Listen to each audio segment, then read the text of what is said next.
You guys met? Like, how did that all go down? Yeah. I moved to Los Angeles. I had this fuel to move to Los Angeles. I was super excited and I bought a one-way ticket. My friend invited me to an all-white attire party. And I walked in and I saw Austin from across the room. Austin McBroom from across the room. And I looked at him and I thought, I don't know why, but I feel like I know him. So interesting. And she introduced us and we shook hands and that was it. And then I took an Uber home and I didn't talk to him. So about a month later, he had messaged me on, I think like Twitter or something. He was like, hey, I'd like to send you something. And I didn't respond. So a month went by. And then he messaged me again and he was like, hey, I'd like to take you to dinner. And I almost didn't go. I was like, I don't know why, but something's telling me to go. But I'm just like, I don't know. And so I'll never forget that morning, he was like, he goes, do you like sushi? And I said, no.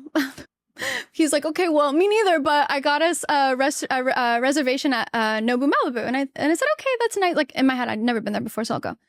So we go and we're sitting across from each other, we're by the ocean.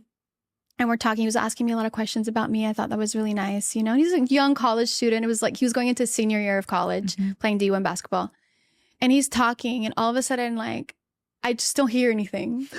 And I'm like, oh my gosh, that is a person that I'm going to have children with. And that is a person that I'm going to marry. And I knew it in that moment. Like, nothing could tell me otherwise. What was it about him? It was just a feeling. It was just this feeling. It's like this inner knowing. And I thought, I just know it's him. Okay. You write about in the book that the first time you have your first kiss is the same day that you both also say, I love you. Were you nervous at how fast it was moving? No.